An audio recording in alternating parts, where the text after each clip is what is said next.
Thanks for listening to the AZ Wildcats podcast, joined by the man you know as one of the commentators for Arizona basketball, Ryan Hansen, a man that has lived a very charmed life, living Arizona basketball and doing some stuff with Bon Voyage Travel as well. Hello, Rhino.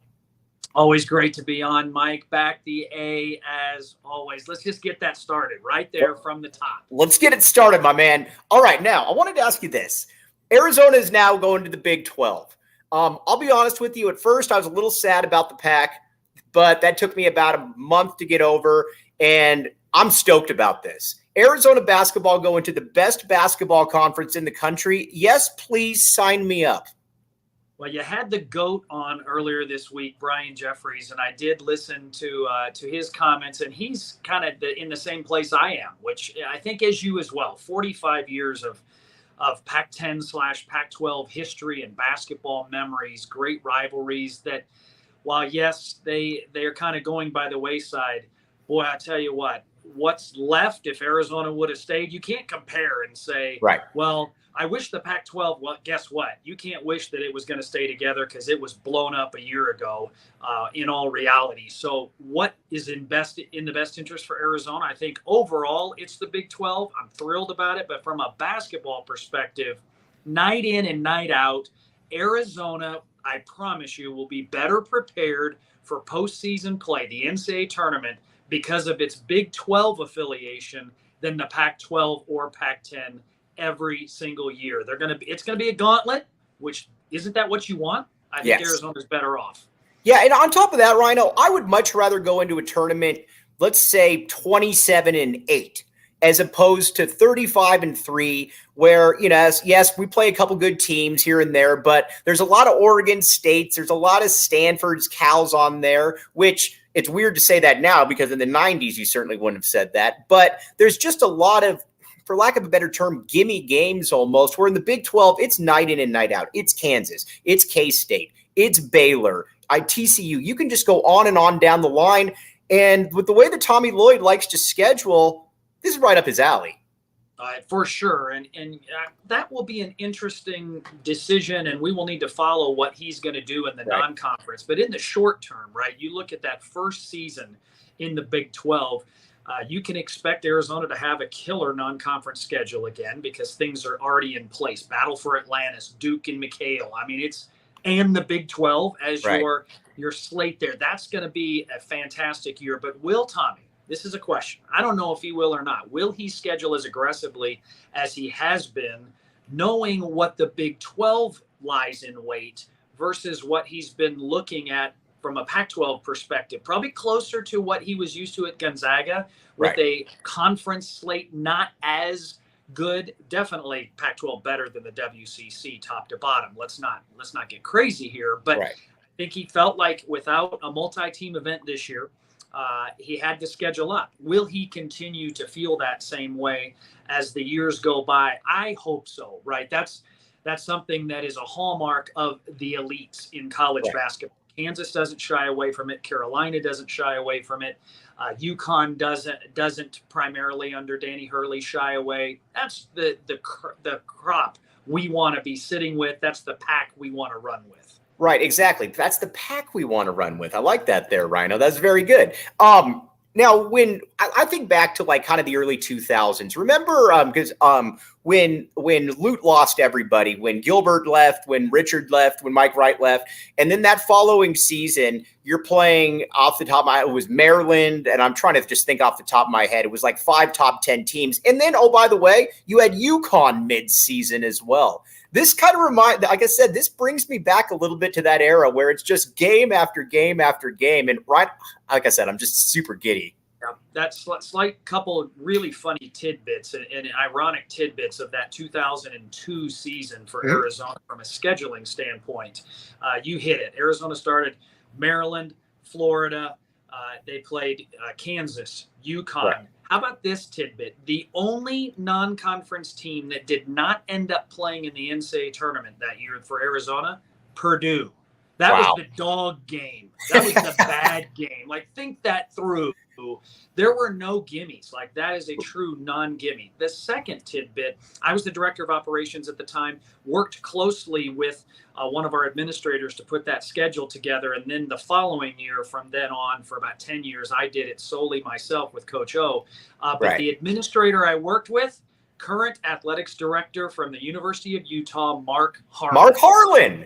So that guy, smart. I had a chance to work so closely with him. So he had a fingerprint and an impact on Arizona basketball from a scheduling standpoint 20-some years ago. Right. All right. Now let's talk a little bit about this year's team. And granted, Rhino, by the way, how come with all your traveling, why weren't you overseas with that? I was, unfortunately, sorry, you feel really bad for me. I was at an all-inclusive resort in Punta Mita, Mexico at a business conference. So the day job took over instead of the night job. That's the only reason. All right. It must be tough. It must be tough. Rhino, there's a lot to take away from this. First and foremost, I got to give Tommy Lloyd a lot of credit because when you're 61-11 in your first 2 years, no matter what happens, it'd be easy for somebody to say, yeah, I'm fine. I'm the winningest coach in college basketball history. But he talked about how he needed to add a little bit of ball handling this offseason, wanted to get a little bit tougher. And you look at some of these guys that have been brought in, whether it's Keyshawn Johnson, whether it's Jaden Bradley, Caleb Love. By the way, Jack Murphy thinks Keyshawn Johnson will play in the NBA. This was a big time offseason for a guy that didn't need to have a crossroads moment, but almost gave himself a crossroads moment. You're absolutely right. He was at the pinnacle after 2 years from a body of work standpoint. But you and I know that programs and coaches are ultimately judged by what happens in March, right? When it's all said and done. And yeah, first 2 years, NCAA tournament both years. You get to the Sweet 16. Unfortunately, not so good this past year from an ultimate ending point. So Tommy, if you know him as you do, not going to rest on his laurels. He's a competitor, but he knows. He needs to make a deeper run. He assessed those weaknesses. When you look at this squad on paper at this stage of the season or the starting week of school, right? If you look back at his first 2 years, you could argue this is the most talented team he has at this stage. Now, ultimately, is there a Ben Mathurin in the group? I don't think so. I don't know if I see somebody going that fast from an improvement standpoint, but we didn't know Dalen Terry was going to be a first-round draft pick at this point. We didn't know Christian Koloko was going to cement a roster spot in the NBA at the end of that season for him as well. But you look at what he retooled with, you mentioned it, toughness, defense, length, size, experience, winners, all of those things are positive attributes. And you will probably ask me this follow-up question, I'm sure, but looking at the 3 exhibition games that they had on the foreign tour, I know that Philly B is what Brian Jeffries gravitated towards. Mm-hmm. KJ Lewis is what I gravitated towards. That kid is more ready than I expected. He's got a passion. He's a two-way player. He will find a way to carve out minutes on a team that has a lot of experience. That is the type of player that puts you over the top. You look at historically for Arizona, what has made them different on those deep runs? Bench play. Who came off the bench when you brought NBA talent off the bench? Jason Terry in the title run.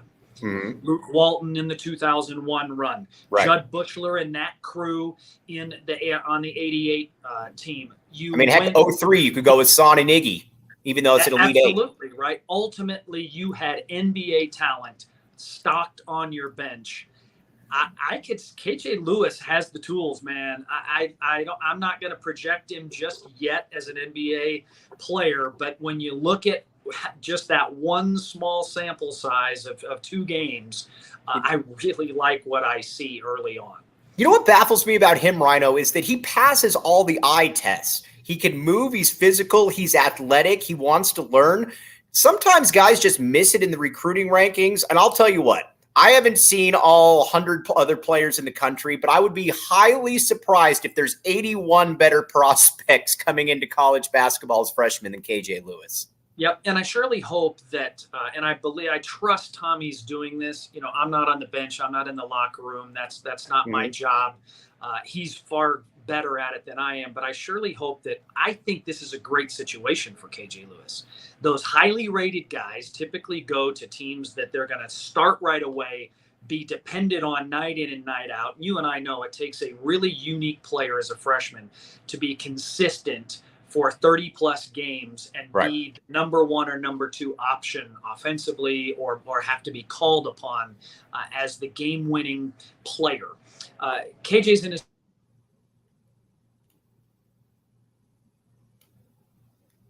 Hold on just a second. Rhino, I think you got muted real quick. Hold on. Let's see here. Lewis to assume the role that may not be a starting position. If he can come in with the attitude for that, it's a perfect situation for him to not have to be relied on. Could you see him being a little bit like Hassan was as a freshman? Like, because I always remember that Western Kentucky Hilltopper game as a freshman, where you have this loaded team and he came in. I think it might have been for 12 minutes because it was a blowout. You're like, yeah, I knew he was a McDonald's kid. I didn't know that he was this ready. Yeah, I definitely could see bursts of highlight type real performances, and as long as he. I hate this phrase, but I'm going to say it. Trust the process, right? Recognize that it's a long season. He's got to learn. He's got to find his role on this team, not get disenfranchised with looking at his contemporaries that might be getting more shots, putting up more numbers on average teams or below average teams that don't win, recognizing. And I think he's different because of his background, because of his love for Arizona, his commitment to this program that goes back to, really internally, a childhood type love for the Wildcats. I think it's an exciting roster spot that doesn't get enough conversation and hasn't thus far because the other guys. Let's talk about Mount Crevis next. I'll tell you what, I mean, he's playing this year. I don't know in what role, but he's playing. He comes in, he's 7'2". Sure, not the best athlete in the world, but he's already a killer back to the basket. He understands the game. This feels like a Gonzaga big man right here. Love Crevis. Love everything you said. He's not going to be pushed around. He's got a strong base. He's a little bit of a force to a certain degree, as when his back's to the basket or he's making his moves, he's got size, but he's also kind of a bulldog in there, kind of a bully. He's not afraid. And Arizona could use that, right? Ballo's out, even a different type of player than Ballo. And I know you and Sheer have talked about this. He could be a shot blocking presence. Yes. Not going to jump out the gym, but he's big. He's long. He's got good timing. I'm excited as well and can see him at this stage. It will be interesting how Henry Vasar responds to a foreign big man that's come in the same place he has. How did those guys? Don't forget Dylan. Don't forget Dylan, Rhino.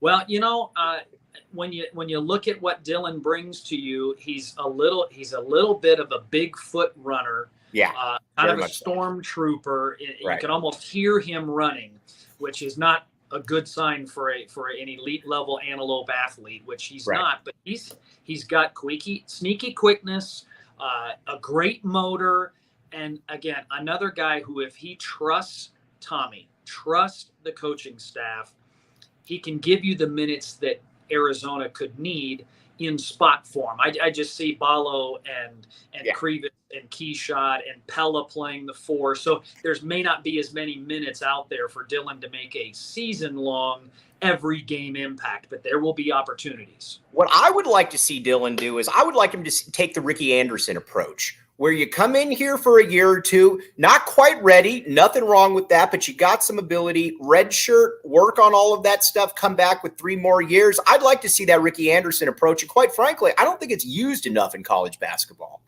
Yeah, that's a yesteryear commentary, but Gonzaga does it all the time. They redshirt early. Ricky Anderson, I mean, how about that? He redshirted in the middle of his career, essentially. 2 years played, red shirts during the 2001 Final Four national title run, and then comes back and is ready to go. Was an amazing scout team player for us. Another underrated thing about Lute's teams and Tommy's teams, right? When you have that bench, your practices are tougher than your games because you have Ricky freaking Anderson leading your scout team. That's a tough guard. Speaking of other players that can make an impact, come on, Paulie. Woo! His jumper is pure. And you can see with the playmakers of Kylan and Jaden and Caleb, if you got a Pauly out there on the perimeter just dotting you up, I'm excited when I watch his size and his shot making ability from the perimeter. He's another very intriguing piece to the puzzle. And again, it's hard with international players, but and I don't mean this in a bad way, because obviously they're Division I athletes. But when you're dealing, I never looked at Adama Ball and said, "Ooh." I mean, again, talented, but I never looked at him and said, there could be an NBA future down the road. Or obviously the same thing with Philly B. I look at Pauly M, and I look at Mount Crevis, and I'm like, there could be some next level ability to those dudes. They're a little bit different than what we brought in so far.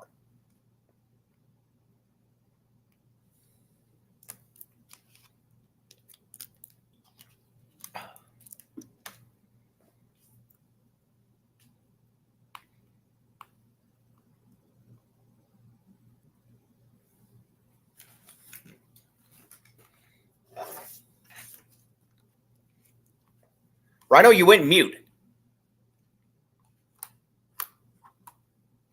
I don't want to say panned out 100%, because Adama gave us some great minutes. Right. Wonderful kid. Henry still has opportunity to come. Philly B, opportunity to come. But look at what he's done with Umar. I believe that we need to keep our sights lower, but I don't disagree with you that those two dudes, Pauly and Mount Crevis, they already passed some and checked some of the boxes that look to be, there's some higher ceilings for those guys. Mount Crevis is the nickname, correct? Oh, it has to be, right? I mean, I kind of like Pauly M, and I like Mount Crevis, I think, right, at least from my standpoint. All right, we got to talk Caleb Love. I'm excited about Caleb Love, and I thought this was a no-brainer. I know that some people didn't want Caleb Love. I was all in on Caleb Love for two reasons. First, he can create his own shot. I know in Tommy Lloyd's offense, it's a little bit different, but Rhino, we've seen it time and time again. The best Arizona teams have guys that can create their own shots. And I also, in Tommy Lloyd's offense, he's not going to be standing at the top of the key, dribbling the ball 15 times and then waiting for a high screen pick and roll NBA action. He's going to get 3 or 4 dribbles, and I think he's going to be far more efficient there. And again, it's not a diss towards North Carolina, but when you have a player like Caleb Love, I think Tommy Lloyd's bringing the best out of him. I couldn't agree more. You acquire talent first. And again, Luke would say you have great people first, but let's not fool ourselves. They had to be talented too. You didn't just bring, hey, that's a great kid. He was the 12th man on a 12-man roster. Let's bring him in. But when you look at Caleb Love's tools, and you're right, system for Tommy, if Caleb, and these are the ifs in the offseason that you look at, if he can assume the role, understand the system, which it appeared that he's already on the right track, I felt, on the foreign tour, still 12, 13, 14 shots for him might be a little on the higher side. But let's analyze what happens in the NCAA tournament. Florida Atlantic makes a deep run. Why? Right. Perimeter players that have guts, not afraid to take and make deep, difficult shots at the end of the game. And let's look at Arizona the last 2 years in the NCAA tournament run. Arizona doesn't get out of the second round without Ben Mathurin making tough shots, hitting difficult and making. There was the play against TCU at the end where, and again, I always give Tommy Lloyd a lot of credit on this. He doesn't call the timeout. A lot of guys would have frozen and called the timeout. He looked at Ben and he said, go. Ben gets into his hesitation, pulls up from 3. That's something you can't teach. You either got that or you don't, Rhino. And is Caleb that guy? Yet to be completely determined, but he's shown it. It's not like it's a complete open book that you've never seen a page. He has that. Sometimes he shot North Carolina out of games, but I see Tommy Lloyd as a completely different coach and system. But you look at Arizona this past season, when the offense was flowing, really difficult to stop. When it bogged down, a la Princeton, the last 5 minutes, no one wanted to shoot. Right. No one wanted to step up and take a shot. Everybody passed it. Everybody yielded to a teammate. You got to have a dog sometimes that is, give me the ball. I'm going to make this shot. I'm going to take it. I mean, even Courtney Ramey kind of backed off towards the end, and I thought he was that guy. I thought he was that dude. He was that dude for a number of games. Yeah. He did it and showed it a little bit in the season, but when it mattered the most, that was kind of a gaping hole at the end. Can Caleb be that guy for Arizona when they need him and know when it's not his time? That's the mark of a really great player in a collegiate system. I find Jaden Bradley fascinating in all of this because a lot of times when you get the guy who's not the lead guard initially and he's just kind of blending in, and again, I don't want to compare him because this guy was obviously one of the 3 or 4 best players there. It reminds me a little bit of that JT role when Mike Bibby and Miles were here, where you might start, you might not, but down the road when a couple of guys leave, this is going to be your time and you're still going to make an impact in the meantime. He's going to make Arizona so much better defensively on the perimeter. You look at the point of attack and where Arizona had Kirk Kriisa trying to figure out, does he guard the point guard? Who does he guard? And I don't want to say Tommy hid him, but let's get real. There were situations where he had to hide him or take him out because it was a liability. You're not taking out Jaden Bradley because of defense. Offensively, there's some things that he needs to grow, but the hope, the promise is that the system and the players around him will allow him to be himself. He can get downhill. He can score in the paint. His jumper has some work, but I see Tommy working on that. And think of this. I mean, we've talked about Pauly, we've talked about Caleb, and we haven't even hit Keyshawn yet, but some of the other freshmen and new impact players with KJ and Jaden Bradley's personality. His play is not flashy yet, but I think he's got some flash. I think he's got a little wiggle. We're finally getting to him. That, I think, is indicative of how deep this team potentially could be at this stage. Again, when Arizona gets pressured, when there's challenging times and adversity, you'll find out how deep we actually could be. But I do think Jaden Bradley, this open door opportunity here at Arizona for him to kind of be more of his normal best version of himself, I think is the perfect situation. All right, we got to talk Keyshawn Johnson now. I mean, you talk about the dude that jumped out of the gym literally and figuratively. Rhino, I get a lot of people that are like, well, he averaged 7 and 5 at San Diego State. You need to remember something here. San Diego State, with all due respect, is a drastically different style of basketball than Arizona. This dude's getting double figures just by running the court at Arizona right here. And you watch how he is. He is just kind of everything that last year's team was lacking to a certain degree, and that he's just got that junkyard dog. I can't tell you how impressed I was watching him. Yeah, not going to back down against anybody. He's going to attack the rim. I saw a solid mid-range jump shot. Heck, we even saw him bang down a 3 in kind of a critical moment, relatively speaking, in the last exhibition game. But you see the uber athleticism, and sometimes you definitely need talent. You need cohesive teams, but sometimes you just need the best athlete on the floor to go make a play. And with his size, length, and motor, combined with his tools that from an athleticism side, he is a really intriguing player for us. And then you look at, again, well, what happened where he was at? San Diego State needed a shot clock to score in the 60s. Right. Okay. Without a shot clock, that's a team that would prefer to play in the 40s, I think. 100%. A very Kevin O'Neal-esque basketball right there. Absolutely, right? Walk it up, get the best shot. Hey, the 4-man is to be seen and not heard. He will shoot in and around the basket and nowhere else. Arizona running the floor will capitalize on everything that's good about Keyshawn Johnson, running and attacking and sprinting. And Arizona will be on the Sports Center top 10 plays because of Keyshawn Johnson a lot this coming year. All right, let's talk Kylan Boswell a little bit. First of all, very big on Kylan Boswell. I think a lot of people, though, that are just saying, well, he's going to be off to the NBA this year. I always say pump the brakes a little bit on that one because, again, he's very good, Rhino, but we've seen guys and what they look like as 1 and 2 and dones. And, again, he's very good. But this isn't Mike Bibby right here. This is just a very good basketball player. So I tell people to pump the brakes a little bit on that one. Yeah, as you've followed Arizona for so many years like I have. And so I don't want to compare, but when you look at some of the family situations, what the expectations were when they got here, what was the hype, what's their ability?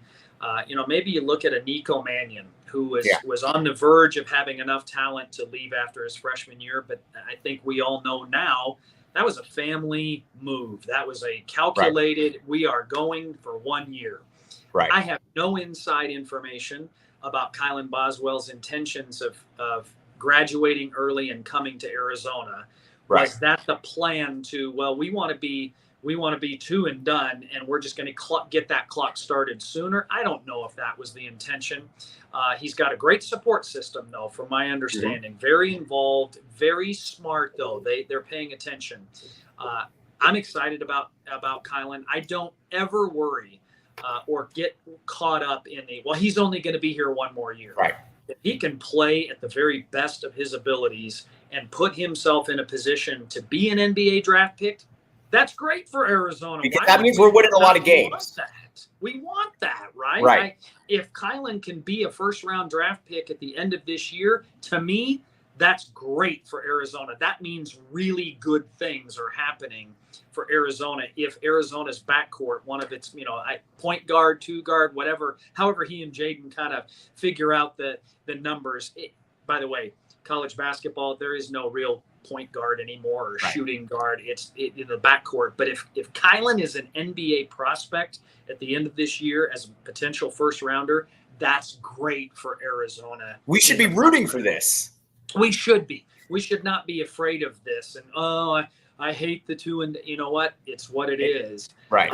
And Kylan, I'm excited about a couple of things for him. I think he's got an ability to run the team. He's looking to set up his teammates, but I really feel like he's got a much more consistent tool bag of jump shots, not just a three-point shooter. I think he's going to utilize pick and roll opportunities to get his own at 16 feet, which you got to have that in your bag.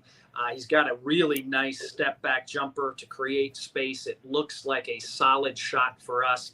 He didn't have a tremendously great foreign tour, I would say. He didn't jump off the page, but I watched him in his previous USA basketball interactions and just love what I see. I mean, he took over some games for the under-20 team. All right, now, Oumar Ballo, leader of men, our guy. I like Oumar a great deal, and keep in mind, I was always wrong on Oumar because I thought when Oumar came in, I thought he would be kind of a Gene Edgerson type, the bike knee pads, throw some bows, come in for – but he became an all-conference guy. Oumar was a little bit out of shape, it looked like, on this trip. You got Mount Crevis coming in right here. Oumar got to get into shape quickly there, Rhino.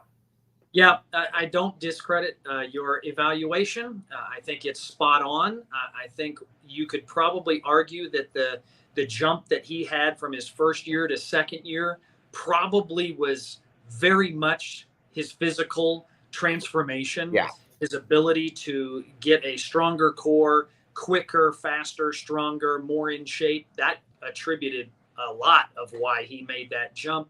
Definitely has not didn't impress on that front, but I think we all, as we should, pause on our excitement of a foreign tour. Look at the competition. It's only August, a long road to go. You and I have watched how many red-blue games and got excited about, Kirk Walters. He could be an all-conference player if you looked at just the red-blue box score. Bo Muehlbach goes for 30 plus. Right. Come on, Siddiqui Johnson. Yeah, I don't think Siddiqui. Holy cow! Yeah, I mean it's a long list of guys that can impress in September and October, let alone August. Right. For you on these foreign tours and exhibition type games. But with all that said, faith in Tommy, faith in Chris Rounds. That guy has a 12-year documented history of helping guys get to where they need to go. And I feel like Oumar Ballo, and Tommy addressed it, and he talked about his summer is slightly different. These international guys have some different summers going home where his home is located, slightly different than some of the other guys. Is that an excuse? Probably not something you really want to use, but I think he'll get it put together. All right, let's talk before we let you go, Rhino. Let's talk Pelle Larsson right here. Pelle is an interesting player for me because Pelle is a very, very good athlete. He's very strong. He was meant to play basketball. He's a good finisher. He's got a good understanding of the game. Sometimes there's kind of some brain farts, for lack of a better term, but a very good player. What are you expecting out of Pelle Larsson this year, Rhino? I'm expecting some more leadership out of him now that this is, I don't want to say his team, but he's in the core group of returning guys that should be a better leader. I'm expecting more consistent play offensively. It was a very slow start to the year for him last year. About halfway through, he started to be more consistent jump shooter. You'd expect more offense consistently from him. And I'm not saying more productivity. I don't expect 18 points. I really see him as a low teens average score because of the guys around him.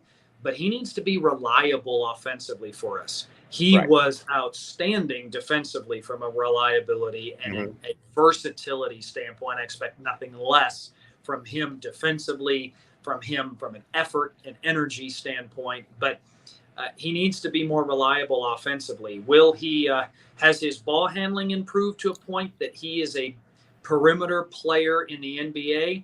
Remains to be seen. That could be the one issue that hurts him. But could he be a 3-and-D guy in the NBA? Right. Potentially. The ball handling to me is always something that I feel it's kind of inherent. Some guys can get better at it, but like you very rarely see a guy go into the NBA who can't handle the ball and then gets wiggled to where he can break somebody down. Now, there are exceptions. Kawhi Leonard's kind of an exception. But generally, if you're a straight line driver, as you know, by the time you're a senior, that's just kind of who you are at that point. Yeah, I think Pella fits that bill. You're right, for sure. All right, Rhino, as always, really appreciate your time, my guy. Basketball is almost here, my friend. Woo, can't wait, baby. You know where I love Wildcat athletics. I bleed red and blue. Softball, I'm watching them. Going to be at the first home football game, but let's get real. Hoops, baby. Basketball is going to be exciting. Can we get one more back the A since you led with the back the A? Oh, let's bookend it, baby. Back the A, Mike Luke. He's the great Ryan Hansen. Rhino, we'll talk to you soon. Thanks again, my guy. Thanks for having me on.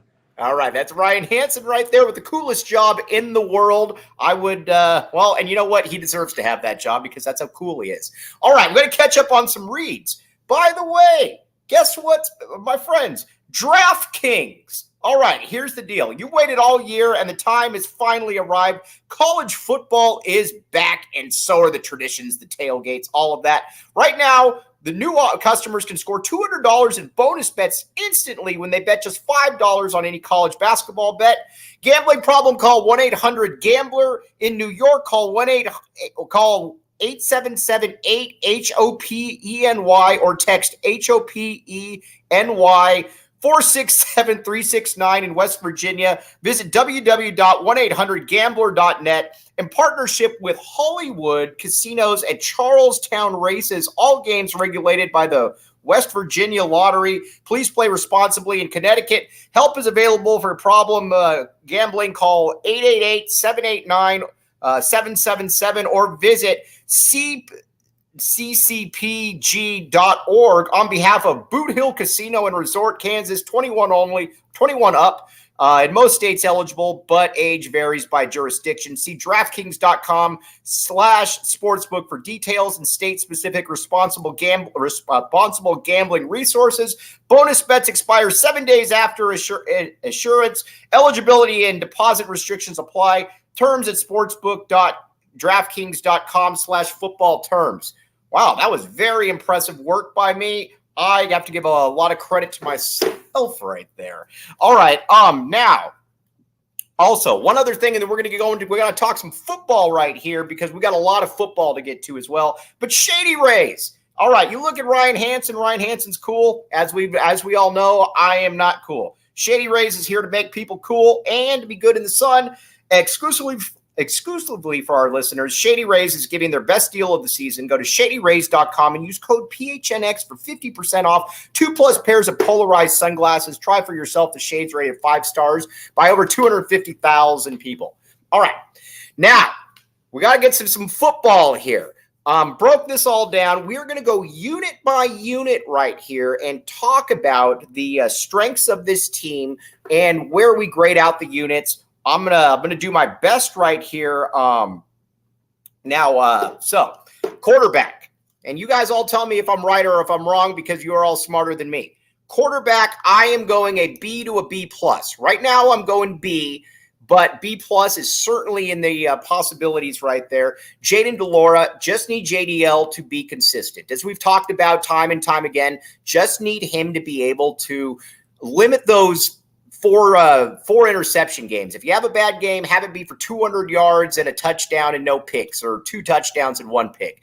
Not the super fluctuating. And I think that's going to be the case right here with JDL. I think he's going to be very good in that regard. Noah Fafita, I think he's a gamer. He hits the field. I think Arizona's going to be more than fine. I'm going B right now with the possibility of a B plus right there. Now, running back, I'm going to solid B plus right here. And Michael Wiley, you have a proven all-conference type player. I don't know that he's going to be all-conference, but I also think that there's a possibility for him to be able to do that because, again, he is he's kind of a jack of all trades. He can catch passes out of the backfield. He can run. He might not be super fast, but he doesn't get caught. And, like we talk about, that's pretty much all that matters right there. Big fan of Michael Wiley. After that, Jonah Coleman, workout warrior, DJ Williams, both pushing him right there. Both can run the rock.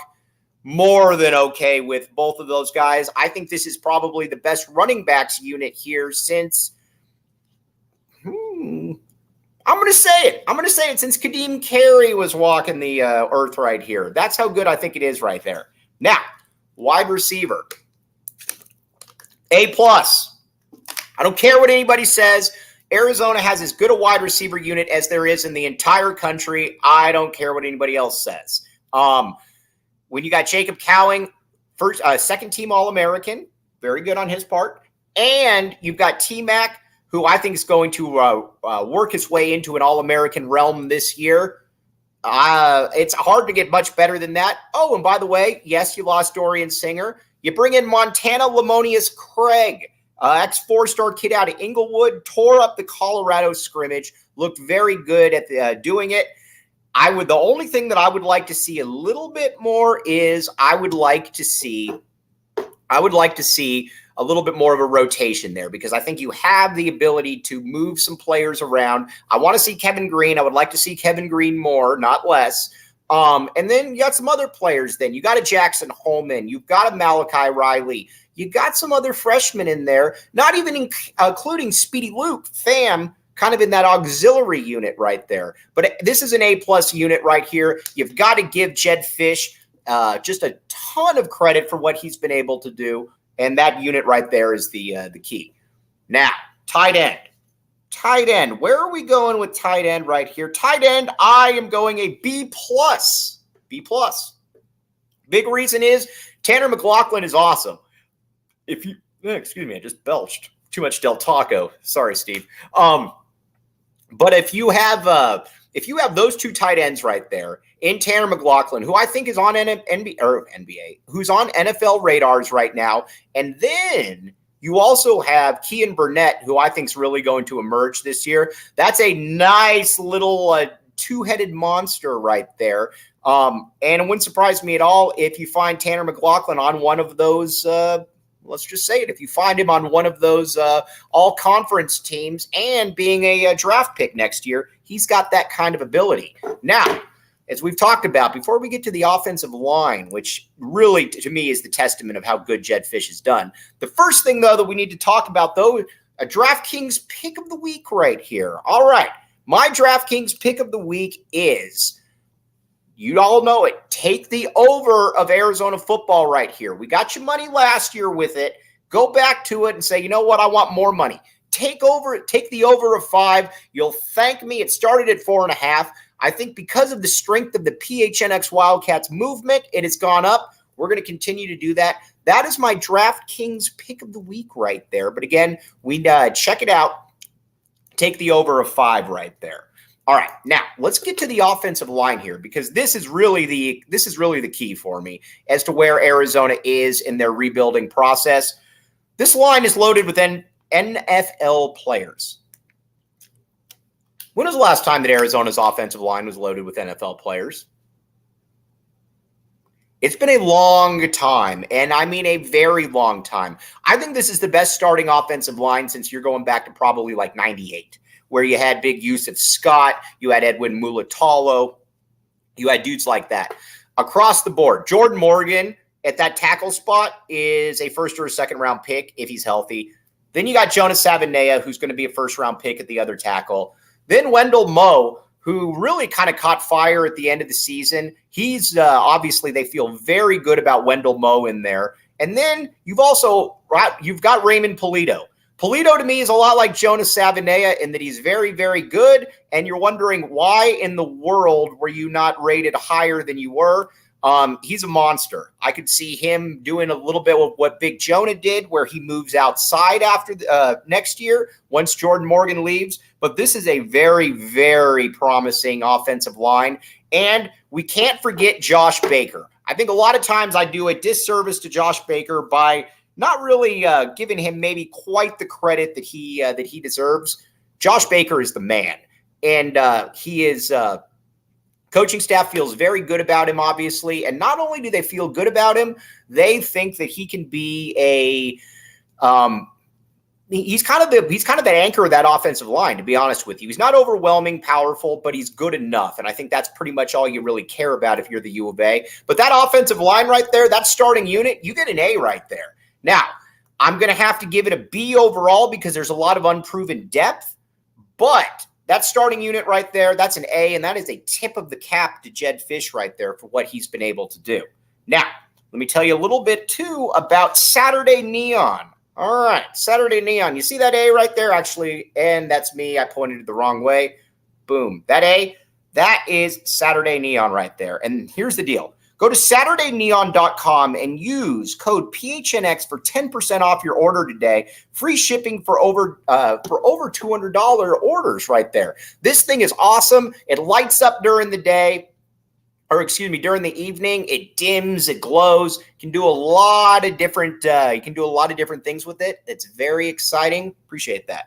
5 of a Kind Media. Is the O-line deep past the starters? That's what we're going to find out. There's a lot of talent there. But I don't know, if it's ready yet. You got Big Rhino back there. You've got Tylan Gonzalez, probably going to redshirt, maybe him and Elijah Payne. I don't know. And then after that, our guy Leif Magnuson, don't forget about him.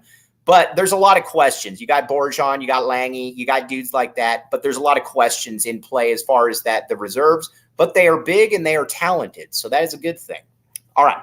Now let's move to the defense because again we try to be passionate here, but we also try to be realistic. On the defensive line, I'm going to C. And if it's a C, I am more than okay with that. You got a lot of size now. You're bringing in obviously you got Taylor Upshaw. You got Taylor Upshaw. And then after that, it's going to be interesting in that other pass rusher position. You'd like Deuce Davis to get healthy. But then you got Ty. You've got Big Bill Norton. You've got Tyler Manoa, Tia Savea. You got a lot of ex-4-star kids in there at least, and they're big. So that's why I'm going to go a C. There's not much production there. I'm hoping that it's a C. If it's a C, then I think that we're in very, very good. We're in very good shape right there. And I say that for the entire defense. If this defense can just be a C, I think Arizona's probably in some good shape. Now, the strength of the team should be the linebacking core. Jacob Manu, we already know what Jacob Manu can do. He showed it. William Brad Alice made a very good point a while back, though, where he said the big thing with Jacob Manu is you want to see him be able to make those tackles a little bit closer to the line of scrimmage. If you can make those tackles a little bit closer to the line of scrimmage, that's actually going to be a very, very good thing. Now, can he do that? Can they keep him off of that? We're definitely going to find that one out. I'm not exactly sure if that's going to be the case, but Manu's going to put up a ton of numbers. And then after that, you're probably looking at Daniel Haimuli as that other linebacker. Now, again, Justin Flo comes in with a lot of credentials, obviously, but Justin Flo also has a little bit of a problem in the passing game. If you have a problem in the passing game, you're going to be kind of limited in what you can do. Going to be a contributor for sure, but a little bit more limited than I think some people were hoping at least. And then after that, you got a bunch of other dudes. You got a Leviticus Sua in there. You've got some other talent. But again, that's probably the most talented unit on the team right there. So I am going to give that unit right there a B-. We're going B- right there. Okay, now before we get to the secondary, where I got some real thoughts, let's talk about Four Peaks. All right. Check out Four Peaks Brew or Four Peaks Pub to keep up with the latest at Arizona's hometown brewery. Must be 21 years or older to drink Four Peaks. Please drink responsibly. Again, the Four Peaks movement, we could do something with football right here as well. Again, you know it's the official brew of PHNX Sports, but we already got 2 peaks with Jonas Sabanea, Jordan Morgan. Maybe we move it inside then with the guards right there. And Wendell Moe and Raymond Polito move out. And there's a Four Peaks movement right there flanking Josh Baker. Just saying. Well, so on that one, we will find out. Secondary is fascinating to me. Big fan of Dwayne Aquina. Dwayne Aquina to me is a game changer. He's the most important addition of the offseason. And I think you're going to see that. This secondary to me, though, is going to live and die with Ephesians Prysock. Christian Roland Wallace moved on to USC, where he's now a backup. And I think Arizona coaches were more than okay with that because I think they know that Prysock's ready to make that next jump. And if Prysock can make that next jump, then Arizona is in really, really good shape, and he looks like it. He looks like an NFL player. You see why he was a 4-star kid. Opposite him, Takario Davis, and don't worry, Five of Kind Media, we're going to get to the special teams. But Takario Davis, just need him to be a little bit more fluid. I think he's going to get that first crack at that starting outside corner spot. We'll find out. Big question mark, obviously. Traden Stukes at the nickel, solid. We know about that.